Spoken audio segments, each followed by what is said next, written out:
nǹkan tí Múyìwá Akọgun dẹ̀ ń ṣe ìwà tó ń wù bí eré ó máa lé àwọn èèyàn padà lẹ́yìn church aláṣọ funfun tí ò bá sí àwọn abiyamọ tó expose Múyìwá Akọgun kéèsì Anthony Joshua àti lọ edit mo tún filẹ̀ I give it to that man that exposed how Múyìwá Akọgun has been editing videos. Bọ̀bọ́ yẹn sọ̀rọ̀ yẹn débi wípé ó ká mú. Ẹ̀yin èèyàn wa Lizzy Anjorin tó ti bẹ̀rẹ̀ pẹ̀lú arákùnrin tí a mọ̀ sí Múyìwá Akọgun. Ó tún ti bẹ̀rẹ̀ pẹ̀lú rẹ̀ ó ní olè ni. Ó ní wọ́n máa padà ru òkú ọmọ wá fún Múyìwá Akọgun ni. Lizzy Anjorin ṣàṣẹ oríṣiríṣi ìpè fún arákùnrin yìí. Ẹ̀yin èèyàn wa wàhálà tuntun dé, ẹ jẹ́ ká tẹ̀síwájú nínú rẹ̀.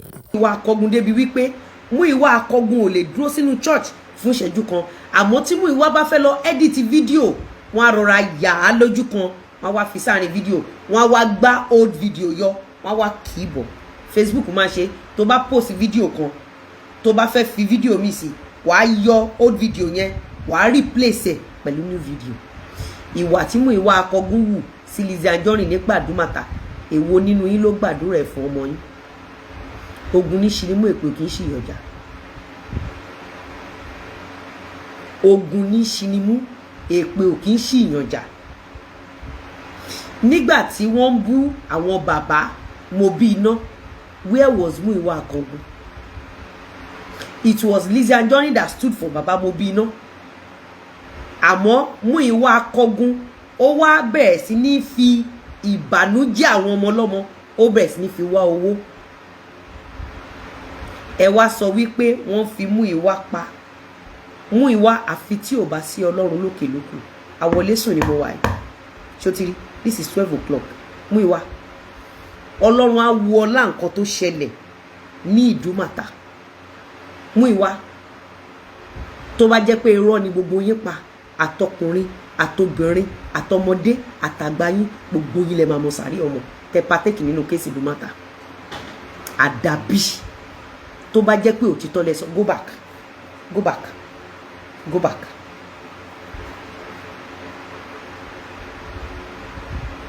Àdàbí tó bá jẹ́ pé òtítọ́ ìwọ Múyìwá Akọgun ló sọ nípa kéèsì Ìdúmàtà.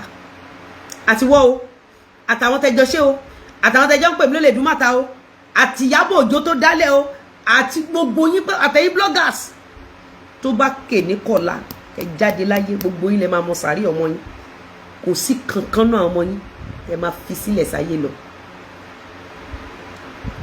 You see, when you are hurting people, you don't know the gravity, and you don't know because you are evil.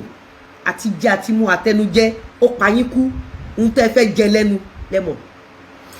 Tí aburú bá ṣẹlẹ̀, Quran àti Bible àti ṣẹṣẹ ó sọ fún wa wípé tí aburú bá ṣẹlẹ̀, tí òun Ọlọ́run bá dọ̀yàn wò, kí ló ní ká ṣe?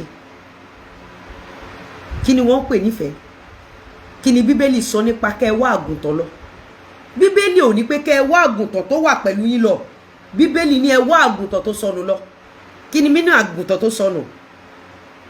Ọmọ ìyá yín tó wà nínú ìṣòro. The same thing Islam said it. The same thing ìṣẹ̀ṣe sọ.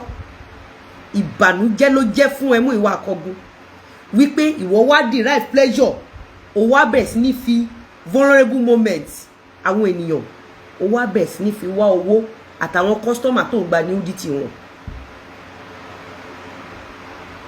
Wọ́n lẹ́ni tó gbépo lájà ò jẹ̀bi.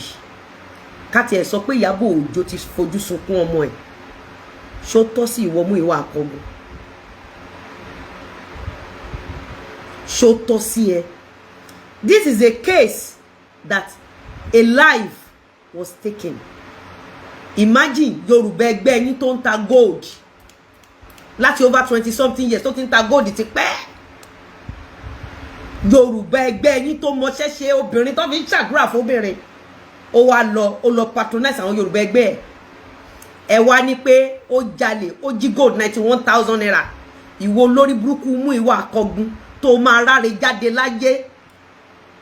Múyìwá, wàá ṣẹ̀sìn àfi tí ò bá sí Ọlọ́run, lọ kọ̀ sílẹ̀. Múyìwá Akọgun, àfi tí ò bá sí Ọlọ́run, àfi tó bá rìn lórí ilẹ̀, àdàbí tí ìyá mi bá pé tó bá bí ọmọ pé méjì. Ìyábọ̀ tó bá ké ní kọlà kó jáde láyé wá sin gbogbo ọmọ ẹ̀. Ìyábọ̀ Alice Ojo, wọ́n ru òkú àwọn ọmọ ẹ̀ wá bẹ́ẹ̀ nílé, wọ́n ru òkú àwọn ọmọ ẹ̀ wá bẹ́ẹ̀ nílé. I don't know what I've done to you guys to deserve that. Ìwọ Múyìwá Akọgun, you now came. Oni oṣojú ẹ̀kọ́rọ́. Olóṣojú ẹ̀kọ́rọ́. Múyìwá, go and listen to the video you did.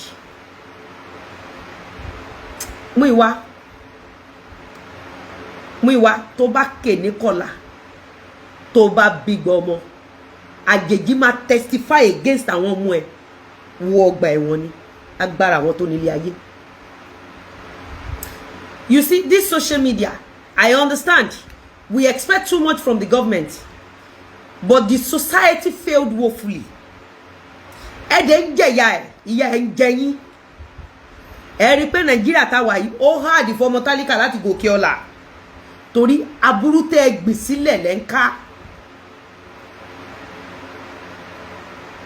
Aburú tẹ́ ẹ gbìn sílẹ̀, ẹ̀dẹ̀ ṣẹ̀ṣẹ̀ bẹ̀rẹ̀. Mi ò rírò ẹ̀rí, èyí olórí burúkú Kúdí tó máa ṣòfò ọmọ. That was a very vulnerable moment. Tí ẹ gbà wá láyè nínú ìdílé wa ká manage kan tó ṣẹlẹ̀. Ìwọ Múyìwá Akọgun, nítorí wípé òun ṣiṣẹ́ pẹ̀lú Gistlover, nítorí pé òun wá àwọn obìnrin tó fẹ́ gba ìwòkó wọn, you came online. The same thing you did to Pella. Ṣó gbàdúrà kó o bí Pella lọ́mọ, kan wá lọ ṣe fídíò, ó wá edit ẹ̀. Ṣé vulnerable moment tí Pella wà, ṣé nǹkan tó yẹ kí society ṣe fún nìyẹn? Tẹ́ bá wo Alhaji Pasuma, he has done well to the society. I'm not here to defend anybody. I am not defending anybody. I'm just bringing their cases as a case study. Pasuma has done well to the society. Pasuma has had values to the society. Pasuma has done his part. Ìwọ Múyìwá Akọgun, ohun tó sọ sí Paso, ṣó gbàdúrà kí ọmọ bíbí inú ẹ kó push ẹ dé èjì Paso yẹn, kéèyàn kan wá lóhùn rírú ìran yẹn. Múyìwá Akọgun, táyé bá ń jí ayé ní gbogbo ìgbà tó bá rìn lórí ilẹ̀ nílẹ̀ máa gbàbọ̀dé fún wa tìyábọ̀ Òjó. Ìwà tí mi ò mọ̀ wù ni, ẹ má dá mi lẹ́kun pé kí n gbà á. I don't know how to destroy people.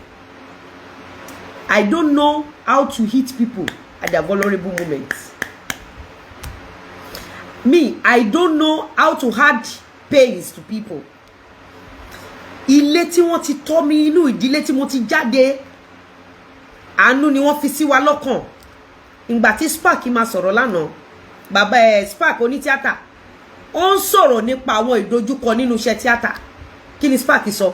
Spark ní ọjọ́ kan tí àwọn ọmọ ọ̀tá dé, Lizzy Anjorin gorí mọ́tò, ó fọ́gò. Kí ló mú Lizzy Anjorin tó ṣe gorí mọ́tò? Because producer yẹn ó máa jẹ gbèsè. Gbogbo àwọn artist tó wà níbẹ̀ yẹn, ó ṣeé ṣe kán má láṣeyọrí tá bá gba ọmọ ọ̀tá láyè kó bà production yẹn jẹ́. What they taught me is I should defend my people. I should protect my people. I was trained by an alpha mother. Ibi tí wọ́n ti tọ́ mi, ibi tí wọ́n ti sọ fún wa wípé tí aburú bá ṣẹlẹ̀ sí yàn, gbogbo ẹ̀yin tẹ́ wà níbẹ̀ láburú ṣẹlẹ̀ sí.